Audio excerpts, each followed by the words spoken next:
Hello, everyone. Welcome to Two Bye Guys. We're going to get right into it. I just wanted to let you know that there are still 3 sessions left in my Fluid Conversation series, June 14th, June 22nd, and June 25th. There's a link to sign up in the show notes or the link in my social media bio. And the first two went so well. They were really awesome. I'm definitely going to continue this after June.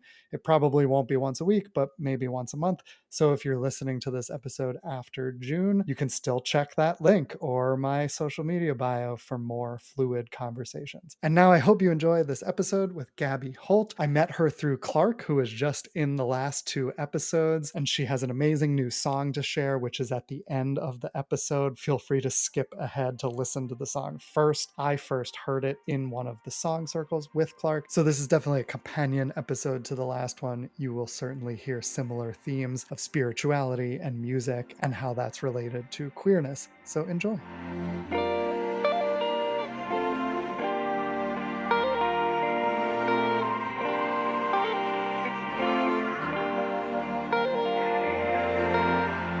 Hello, everybody. Welcome to another episode of Two Bye Guys.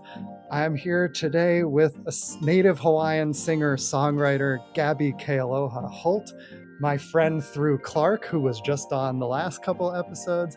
And Gabby has an amazing new song that was part of one of the circles I was in with Clark. And it's coming out either right before or right after this episode. It comes out on Friday, May 30th. So either mark your calendars or go listen to it right now. But for now, welcome to Two Bye Guys, Gabby Kealoha Holt. Hello. Aloha. Aloha, aloha indeed. And Yes, mahalo sir. for being here. Yeah, absolutely. Thank you so much, Mahalo, for having me. Great brother. We say a lot of mahalos in the song circles. There's some Hawaiian culture infused into those meditations somehow through Clark. Totally. Some Quechua sulpai keys and some gracias as well. Yeah, for Yes, sure. lots of sulpai keys. Do you want to Yeah. share what does sulpai key mean? I think I know, but Oh man, as far as as I know, like in my heart, it's just a great big gratitude. And I'm sure yeah, there's a better way to represent it with the Quechua language as far as the in depths of it. But supaiki, yes. supaiki, In yeah. in my head, I just hear mahalo sulpai key together, and yes, it's. I was told it's something like with greatest thankfulness or like abundant thanks or something like that. I'm Yeah. sure. Like the Quechua language, I've been learning this new song lately, Intiliai Kiliai. Oh And yeah. yeah, and that one's like the sun and the moon. And what I'm learning from it, like when I first heard it, my whole body was the biggest yes I'd ever felt ever. And I was like, oh my goodness, this song.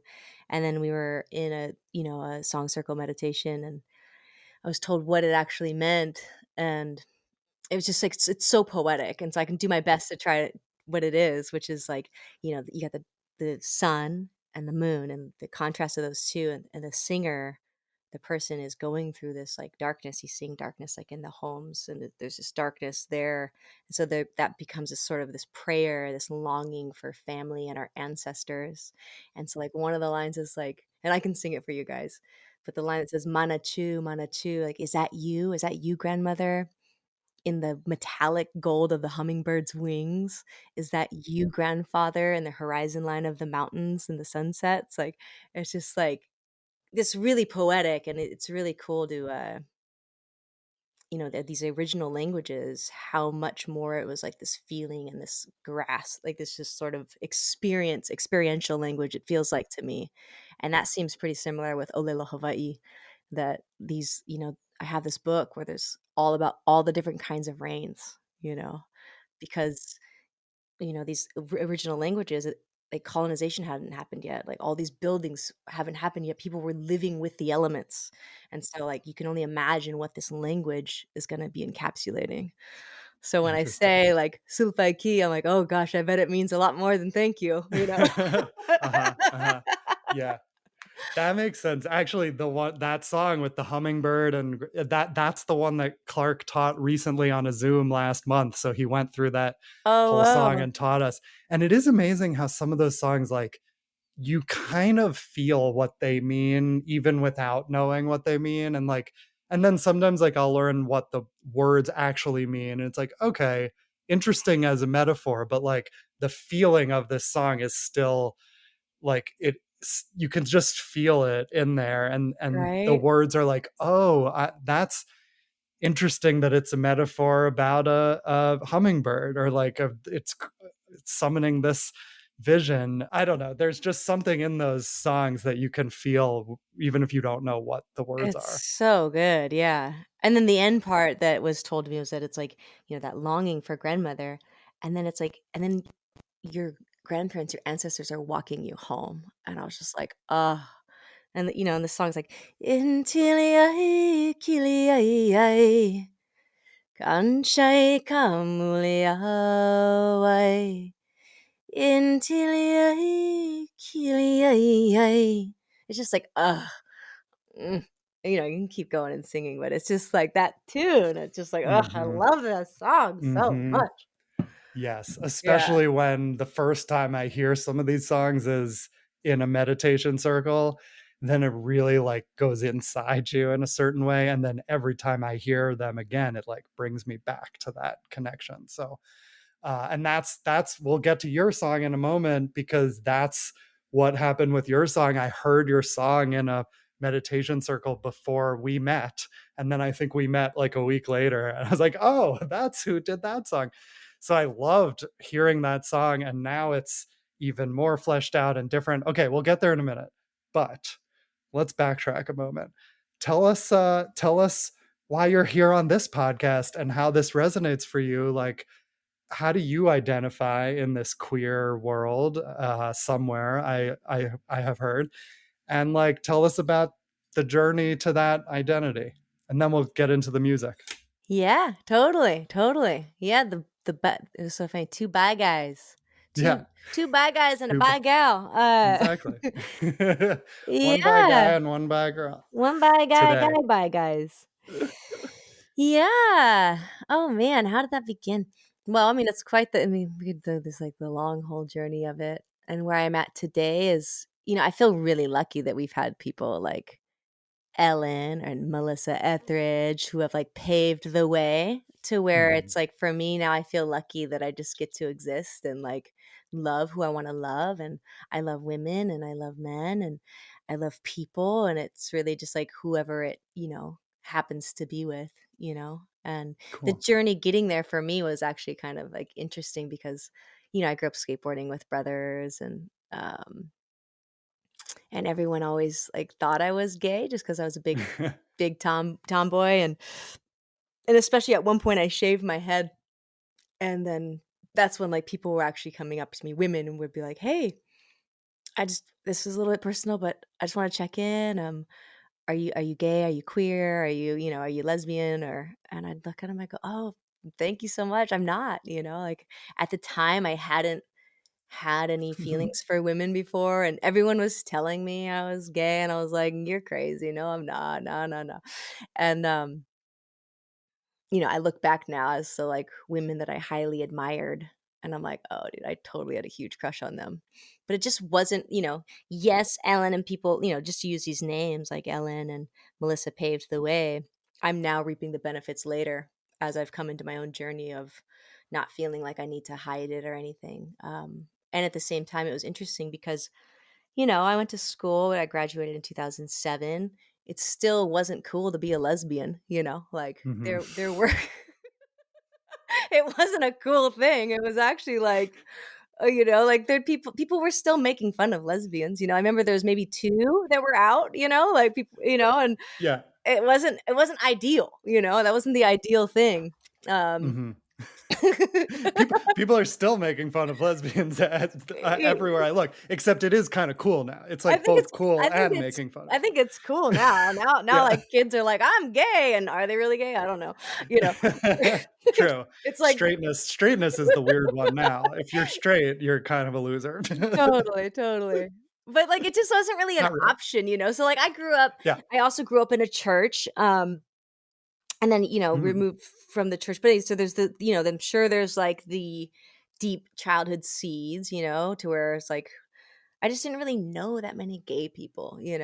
So anyways, I remember I had a crush on somebody the very first time, and this was like I'm in my early 20s.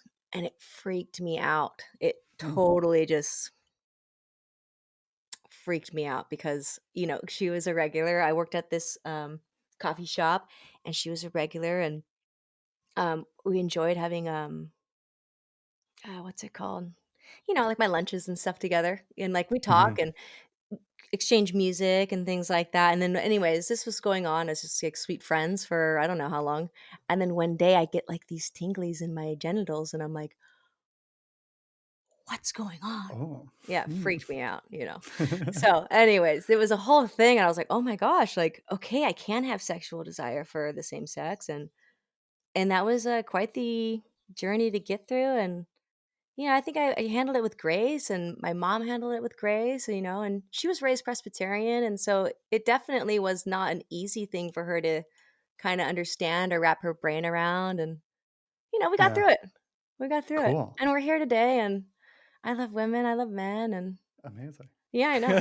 But it I love definitely it. it freaked me out at first. I was like, "What's going Yeah. on?" Everyone thought I was, and I honestly thought that I wasn't for the longest time, Yeah. that I How was old were you at that point when you were telling your mom or realize like the first woman? well, so I think the first time I think I was 20? Yeah, I was Uh-huh. 20. Okay. Yeah. Cool. Did you see yourself as like bi then? Like what were like or how did you see it then and did that shift? Is bi the right word for Yeah, you? I think for me, I never really felt, from my experience, having to like, the identity needing to claim an identity was never really something that was Mm, um important to me. And so this for me is like why I'm thanking people like Ellen and Melissa, and I'm sure there's plenty more who did lots of groundwork before us.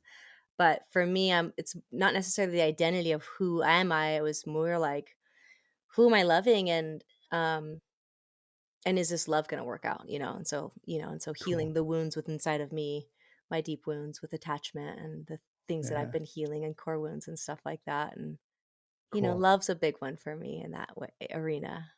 And so my focus and my intention was more, I would say, on the connection with the individual person versus what does Yeah. this make me. Yeah. Interesting. Yeah. I kind of love that cuz like I talked with Clark actually and many guests about how like the label helps you find connection and makes you feel you're not alone and you're normal, right? But then there's like the next level, which is breaking free of any boxes and any labels. And that's interesting to hear you say it's more about just like how do you love each person and like how can you make that work and learn more about your attachment and what's going on between you and another person you love because like we often boil everything down to gender and then that's the label but like your attachment style is an important factor the other person's like and then all these other factors too of just like how to live out a daily practice of like loving is Mhm. about so much more than gender so that's Right. cool that you were like able to sort of focus on that. It sounds like from a younger age because many of us get kind of caught up in like, oh, it's a woman and I'm a woman and therefore I'm not straight and what does that mean? And sounds like there was maybe it was difficult, but like you then got to a point where you're like just focused on how to love and not the gender. Yeah, and just, like, playing music, so always, I think at this time I was really focused on the band that I had at the moment, and I grew up Cool. skateboarding, and I think that really helped me a lot. Like, skateboarding, we just don't really identify with anything. We're just here to skate and shred and have fun?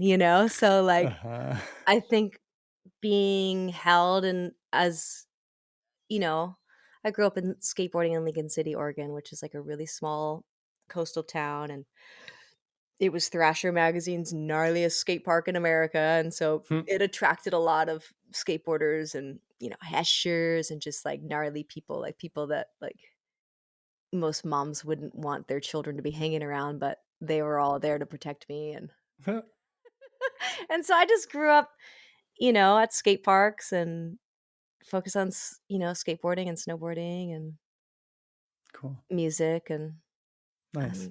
I think, like, maybe because maybe I just processed all of that internal identity stuff through just skateboarding and, Interesting. Yeah, I don't know, it wasn't really like a huge, and it's always been like, and it's interesting too because I felt like the only reason that I needed to come up with something was just to make other people feel comfortable because they wanted Mm, to know what to call me. mhm. Yeah, yeah, They're yeah. like, "Are you gay? Are you I don't wanna offend Mhm. you." I'm like, Mhm. "Bi works great," you know? Yeah. "Gay works great," you Cool. know?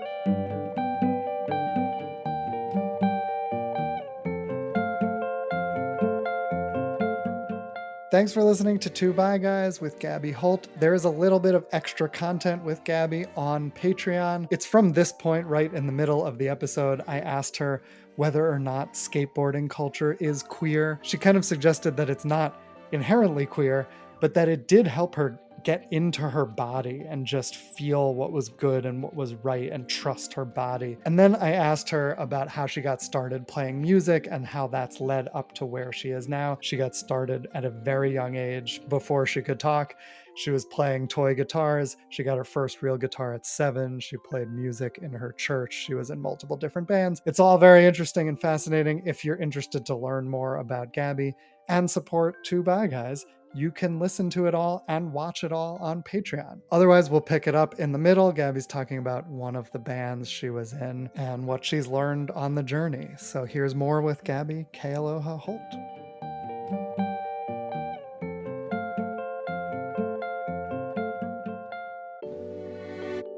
We met this guy, Daniel Riddle of King Black Acid, and King Black Acid was a known band in Portland from the 90s, and they did a lot of really incredible work. Their stuff was on, CSI and Buffy's Vampire Slayer, things like that. But I got to learn how to record from Daniel. Daniel taught me how to record, and he's a really amazing musical mentor. And I got to be in his band too, and that was like musical boot camp because if you F up in his band, oh, watch out. He's gonna explode on you. But the band was tight and it was cool. I really learned how to, not get attached to my ego and my ideas of songs. One thing he told me that Mm-hmm. I thought was really cool. He's like, Gabby, if you come into this studio and you 50 ideas and 10 of them gets used, like, you're doing really good, you know? He's like Mm-hmm. "If you do, like, 100 and maybe one of them gets used, okay, maybe you need some help or something?" But he goes, Mm-hmm. "Think of yourself as, like, a well of infinite ideas and possibilities." And so it was really Mm-hmm. cool, and then once I started playing in the live band, we're writing songs together, and, I'd be writing all these things, and he's changing lyrics, he's changing all this stuff, and so it's like this big ultimate test of, like, detachment, of, like Mm-hmm. and it was really cool. It was really kind of freed me up to be able to just create, in that way. So that Yeah. was cool. And then That's cool.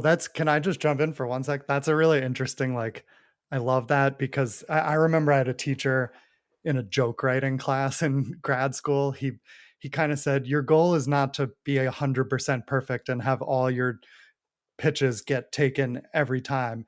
You want to try to it's like hitting baseball. Like if you're batting 250 or above, you're doing amazing. Like you're a professional. And if you're getting 1 in 100, then maybe you should rethink it. But like you said, what, 10 out of 50? Like, yeah, if you're 20% of what you're putting out there is really working, that's amazing. Like you're professional at it. You don't have to be, not everything you do is 100% perfect. It would be too easy.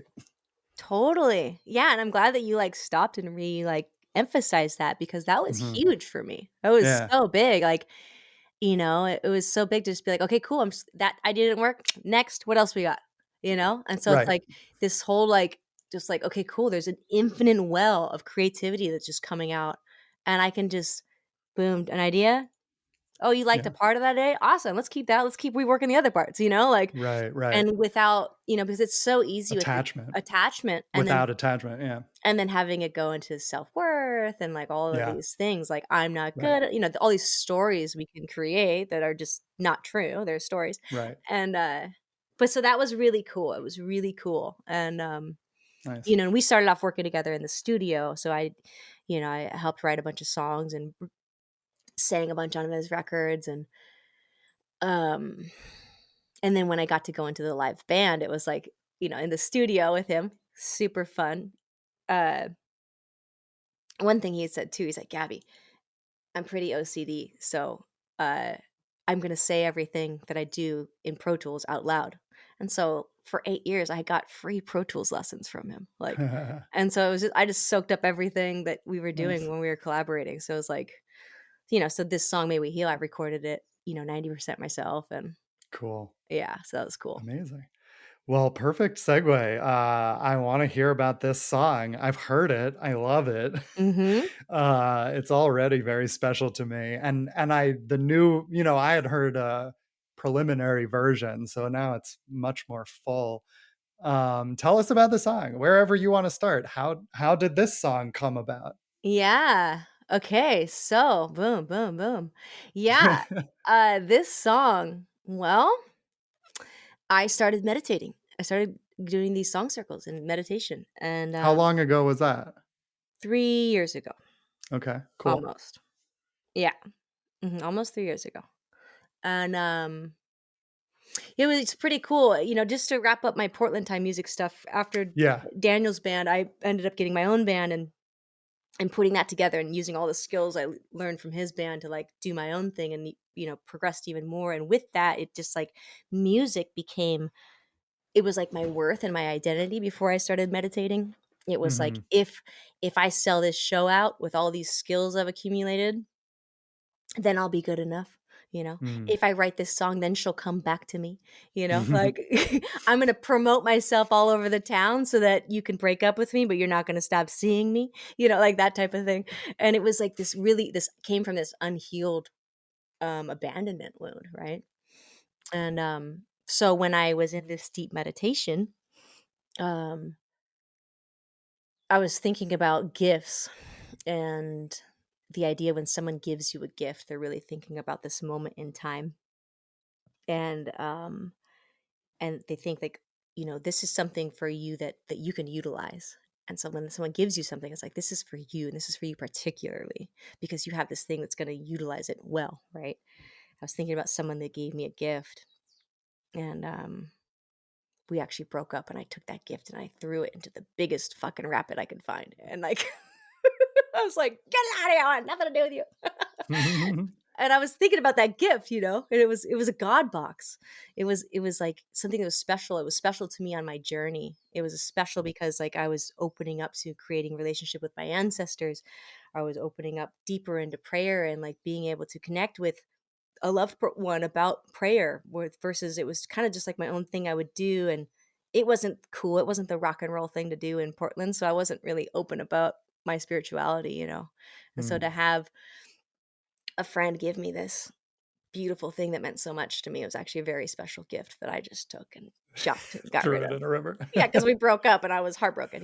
And like Yeah, sometimes you gotta these throw things things in a happen. river. You gotta do it. Yep. Yep. So, I was thinking about that gift, and I was thinking about how it was marking this special time in my journey where I was opening up to prayer, and it was special to me, and so then I was just thinking about gifts, and then in this meditation, it kinda just shifted from this relationship that was deeply healing for me, and then it just shifted into music, and I was told, like, "Gabby, music is a gift, and the only thing you have to do only thing the only thing you have to do, Gabby, is receive it." And like, ugh, like all this weight just started to melt off of me. Like, that's all I have to do. It's not my worth, my identity, who I Mhm. am, what makes me loved, what makes me lovable. Mm. When I play this song, people cheer and tell me how much they love me. Like, none of that. It's Mm. the only thing I had to do is receive it. And like, Mm. oh, what a weight. Like, such a weight just came off of me.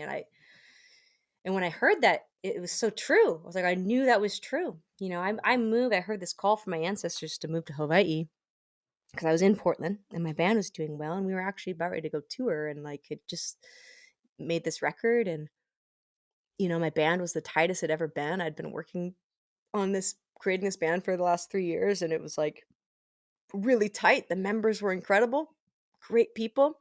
And when I heard this call, this is like, and I'm backing up after Mhm. before the meditation, my ancestors were just speaking loudly and all this magic that happens over in Hawaii. Like there's so much, people call it, synchronicities, but it's just like the way of life. It's like it just happens fast and it happens like so much magic happens over here. Um and so that was happening. And so when I quit, I was like, "Am I moving to Hawaii? Holy shit, I'm moving to Hawaii." So like I dropped my band, and that was a big decision to make, and I sold $16,000 worth of musical equipment. I was like, all I need is myself, a badass four-wheel drive, and my acoustic guitar, And so I sold everything and I just like followed the call and I was like, okay, we're just gonna like something's magical is happening here. I hear this, I trust it, let's go. So I moved, I started meditating. Okay, now I'm back in this meditation where I'm hearing it's true that all I need to do is receive it. And I'm like, oh, I think it was kind of just like this moment of like, I knew that was the case. And not that I knew that that was the case, but I just knew something big was happening. And let me tell you, something big did happen because then all these songs started pouring through me after that. Like, and all these, the songs I was writing before, like they were catchy and they were fun. And I'm really proud of like the production work that we did on them and I did on them. Um, but they were pretty topical to me in the sense that I'm just writing about like relationship stuff. Like, this didn't work out. I'm going to write about these inner dynamics of that and turn it into catchy and say some things that make me feel empowered to my ego, to make me feel better about the situation. Hmm. Hmm. And, this song, May We Heal in particular, um, I was experiencing, some things that were tugging at my heartstrings. Part of it was a little bit interpersonal, and then some of it was just like things that I was witnessing, in the community. And it was just so cool for me. This is like one of the first songs I wrote that instead of writing about that directly, I felt like for me, it was just like getting down to the truth of it. Like when it comes down to it, we're all like healing. And anything that happens out in the world, however it's manifesting in this way that's going to upset us, or, we could try to make someone right or wrong or anything. It's like when it comes down to it, it's like let's just heal, you know. Yeah. And then Cool. the words came through with it, the ancestors and and the brother and the sisters and the father. I've a lot of in my meditations I've had a couple where it's all related. One of them is like where I just imagine my whole family in a womb, and like I got to see the health of all of us like in this like womb environment. And this was right before because I had surgery for my I had a fibroid in my uterus, and I was looking at my little like womb sack that I was in, and it was like wasn't healthy, And I was like, "Oh, Gab, babe, we gotta focus on you for a moment, And like allowing myself to just like tenderly love myself. So yeah, this song came through. It just kind of came through in a cool way, and I sometimes I'm like, wow. People ask me if I wrote it, and I go, yeah, I guess I did.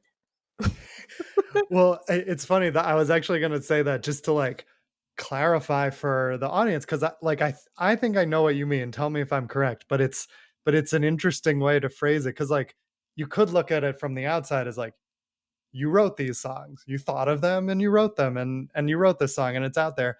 But you said you felt this magical thing happening where you were told to receive the music, and then you described it as flowing through you, and so actually you wrote the song is what's really happening from your point of view is like you're receiving it from somewhere, it's flowing through you, and then you're putting it out there and sending it forth. Is that kind of, am I getting that correctly? Yeah, totally. And you bring up Yeah. a whole nother point too, because I'm like, okay, now I gotta share it because I Yeah. I'm like, all I've been doing is Right. receiving it, and I have these songs, Right.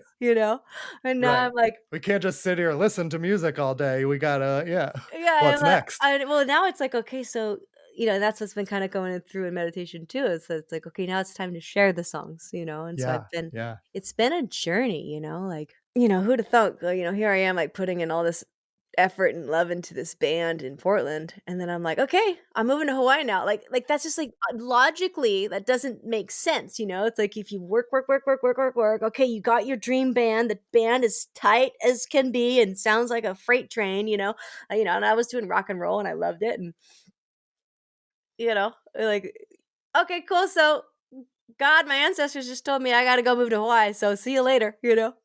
But Uh-huh. what's so cool of it, and I've been thinking about it now. I'm just feeling so happy that I did that, you know? I'm feeling so happy that I Yeah, listened I because it love doesn't that. seem Yeah. like the logical thing to do. It's hard to sometimes sort out the true insights from the crazy ideas that we sometimes have, but like through the meditation practice and these songs and the getting quiet, then you can start to sift through like what really feels like your calling and what is not quite true to you, but just something that comes up. The quieter you get, the more you can feel that in your body, I think. So that's cool that Yeah. you did that. And it's so cool Yeah. too because, like, I came here before I started doing the song circles and meditating in this way, and um, it's my ancestral homeland. Like I am Kanaka Maoli, I am Native Hawaiian in my blood, and I was raised in Portland, Oregon. So it's my grandpa was raised over in Waimea, Kauai, and my dad spent some time growing up there, and Oahu as well, and uh, I I just feel lucky that I was able to go home to my ancestral homelands and that they happen to be Hawaii, Moku o Keawe, which is the big island. And like, it's because it's so magical here.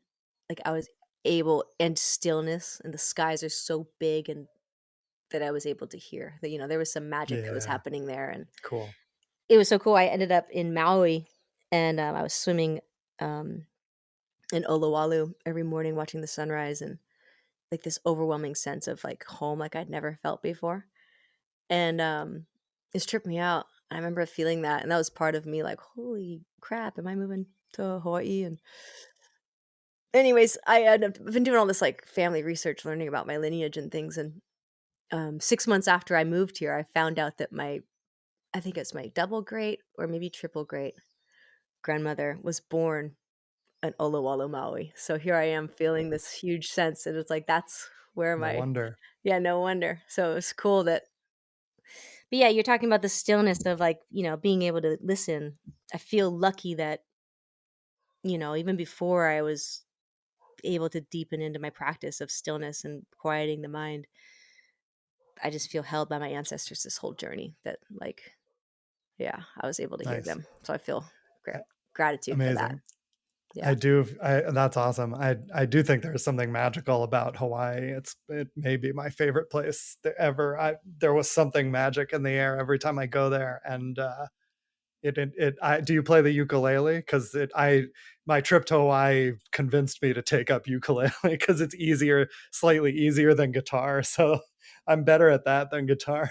Do you do Totally. ukulele also? Not as well as my uncle Manny Fernandez. He's a really good ukulele player. He passed away last year. But I have a charango, which is it's like an ukulele, but it's different, and it's from South America. But Cool.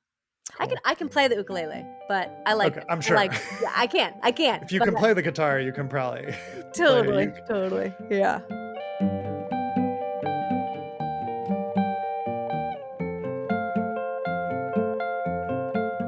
Okay, so before we share the song with everyone, which will be at the end of this episode, and then there'll be links in the show notes so you can listen and support it wherever else you listen to music.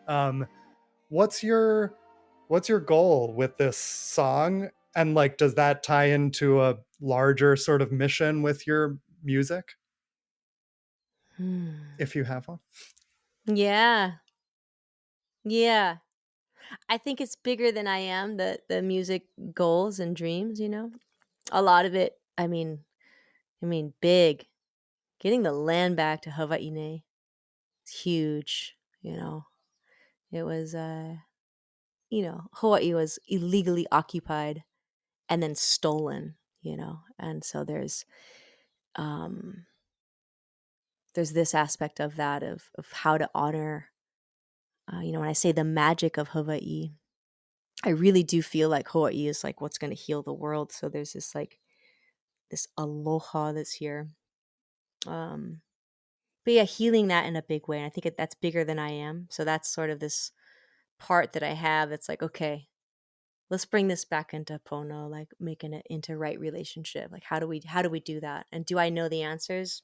No, but my heart feels it, you know. And so I have this curiosity and I have this prayer is like, how do we make right on this, you know? And it's so big, you know, like, you know, the Hawaiian language, Olelo Hawaii, was banned in schools until 1986. That ban wasn't lifted until 1986. And like I was speaking of earlier, the language, like that's where all like these like frequencies and codes and like where the healing is, it's speaking it. And so I actually just joined a halau and I'm starting to learn olis and chants. And so I'm starting to get the olelo in my body and that feels really good. And I'm still learning. So on a big stream, that's there and like my heart in such a huge Yeah. way. And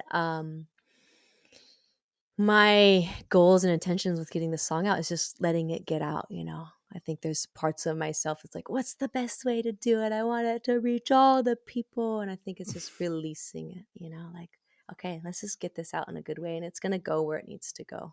Hmm. You know, I've when I play this song live, um,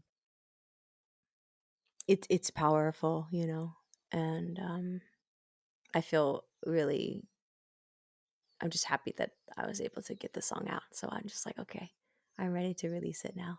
And it just feels Lovely. like it's time for it's like, okay, Yeah. go, go, go, little one, run free, you know. Yeah. Uh-huh. Little big one, go get your thing.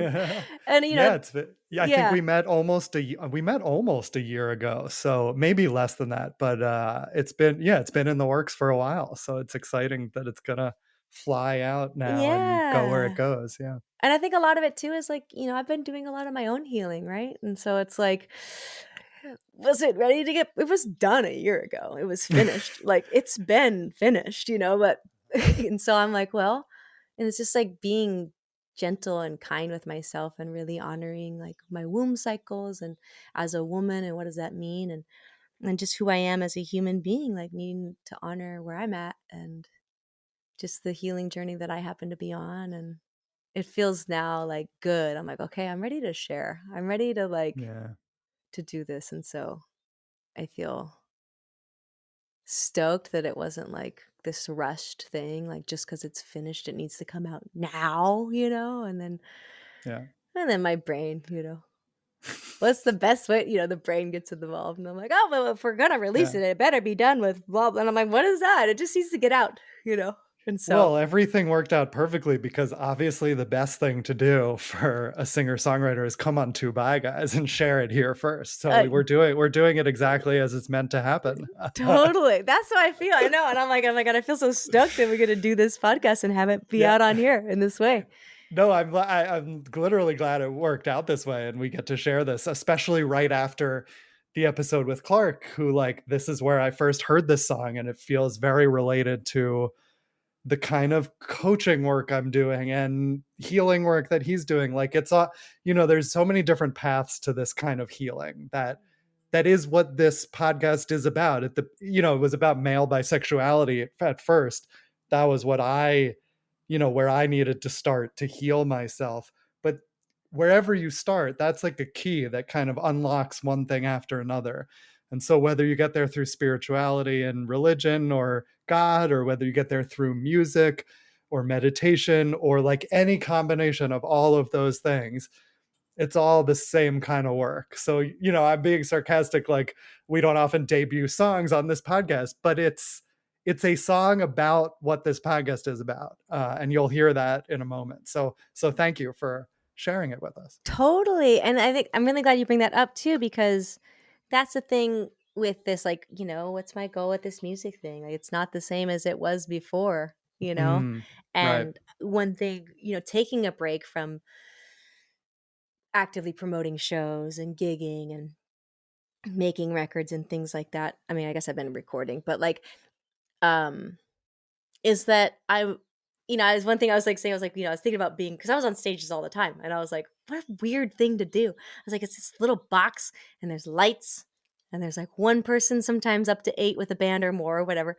And then there's like hundreds of people just watching them. Like that is so strange. Like what a like, that's so weird. Like, it made me think of like a performing gesture for like, like a court, like a joker, like someone that's like performing in that way. And Mhm. but I remember my brain was kind of like tripping out on that for a while, and so much so that I just removed myself completely because I was just recalibrating. I've been recalibrating my relationship with music and what does that mean to share. And so, coming on to Two Bi Guys podcast, you guys usually don't debut songs. Yeah. I'm stoked because it that feels in alignment with Clark and you and the song, everything you Yeah. said. And I'm like, Yeah. yeah, like I'm open to all the different ways that this music wants to get out. And if Yep. it's untraditional ways, I've been, leading song circles the past 3 years. And well, the first year I didn't lead it. I just went to it. I was a participant. And then I started Yeah. leading it. So I guess the past 2 years I've been leading song circles and like singing together. Like I love that. And now I'm Mm. ready. I'm like, okay, I could get on a stage again. We actually have a show on the 30th at Sundari. It's going to be on a stage, and I'm inviting people to like, a Cool. show. And I'm excited to play a set, and Hope Cool. Medford is going to play drums. She's also a midwife. She's done over 500 births, and so it feels really cool to have this awesome drummer who's going to be midwifing my baby into the world. I love it. I love it. Nice. Nice. But yeah, And it resonates with me what you said too about like, I'm not a musician per se, although I'm incorporating some music into my stand up lately, but like in terms of my writing and art in general, like this meditation work hasn't stopped me from any of that. I'm still pursuing all that, but my motivation and mindset has definitely shifted, and it's definitely taken a lot of the ego out of it. And like, I don't want to succeed for myself anymore. I want to, succeed in that the message gets out there, the love gets out there, the understanding and connection gets out there and helps people connect to this stuff that yeah, I've felt. And I, care less about like me being successful or famous. It's not about me anymore like it used to be. totally, Yeah. absolutely. Yeah. It's bringing up in me like getting it out there in the way it needs to. Like it's thinking about the song. It's like it tends to open people's hearts, and elicit, it's common for this song to elicit an emotional reaction from folks. And what I love about that, it's like, operating from our ego and succeeding in these ways, it's like this. But I think, for me, it's like, oh, if we can just soften a bit for me, like, what is healing, right? Like, Mm, what does that even mean? Like, may we heal? I was thinking about that. I was like, huh. Like, just now, I was thinking about that. Like, but mm, the fact that people, it's like, well, if we can just soften for me, like, trying to these different parts of myself showing up, wanting to protect or do. I'm a big, in the past was like, what can I do? When one of my best friends, Samuel, he died in 2020, and that like really cracked me open in a big way. I don't know if you've experienced grief with someone who's really close to you, but it's definitely like a rite of passage in many ways. And it effed me up in a big way. And I remember because I was like, what can I do? I was always like, I'm a doer, I'm an action. It's like, okay, well, let's do something about this. mhm. You can't do anything when somebody Yeah. dies. You can't do Yeah. jack Yeah. shit. Like, and so Yeah. it's like, what can I can soften. And Mhm. so for me, it's like just such a gift to be able to see, through my own softening, to be able to receive the song that it's like, oh, it's like letting people soften as they're able to hear it. And Yeah. if that happens to be their experience with it. Cool. I love that softening. I'm reading a book right now that I just read a chapter that was like, sometimes there are things you can't control and there's nothing you can do. And you know what you should do then? Nothing. Sometimes you can't do anything. And then so you do nothing. And like once you kind of accept that, there's a softening that can happen, that there's this like sometimes this need to do something, and sometimes you just can't, and that's how it is. And like that radical acceptance, that can be the beginning of the road to healing. So you just kind of set it up perfectly, but we're going to play the song now, so stick around. You can hear the song, and then also check in the show notes. You can follow Gabby. You can find the song on different platforms in the show notes. Is there any final words or final thoughts you have that you want to lead people into the song with? I mean, what you just said is a great intro, but anything else? I would just say thank you so much for sticking around to the part of the episode that you're still here and you're still listening. So that's awesome. And yeah, thank you for hearing the song if you choose to stay and be with it. And so mahalo, big blessings to you and thank you. Thank you so much. Mahalo Sulpaiki for you being here and for you putting the song into the world. Thanks for coming on the podcast, and yeah, enjoy May We Heal. Here we go. Yay. Mahalo.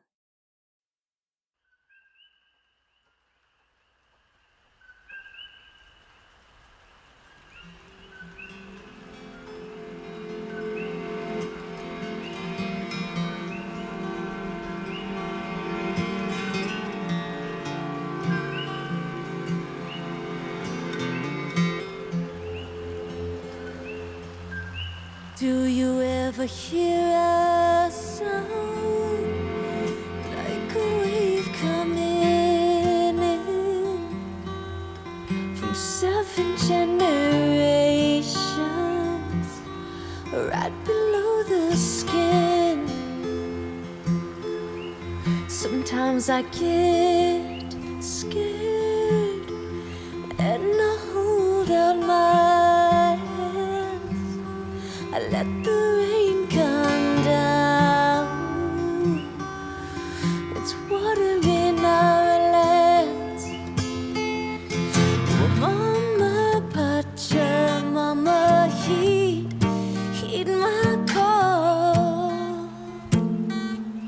Yeah, Mama Pacha, Mama heed my call. And Papa Sky, ooh, in the eyes of our ancestors, may we heal, may we heal, may we heal. In the arms of our brothers, in the heart of our sisters, in the womb of our brothers, in the gentle hands of our fathers, may we heal.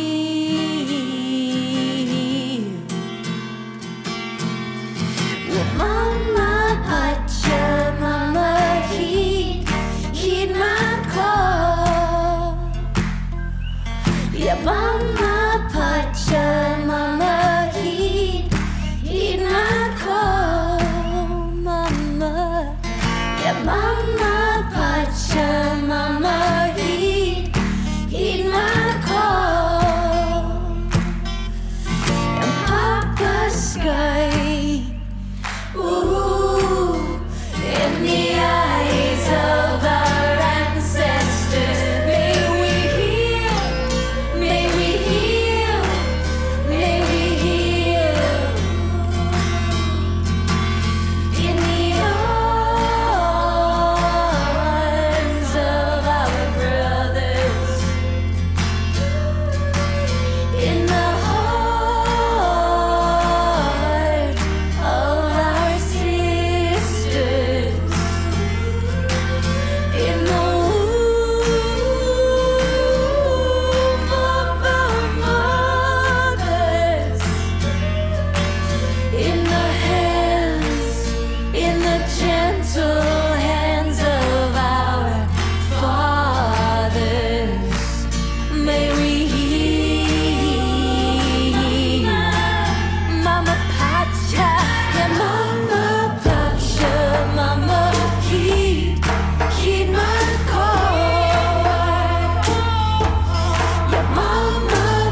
I am healed.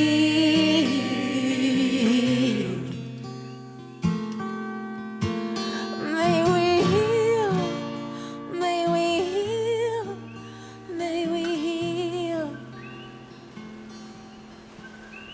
in the arms.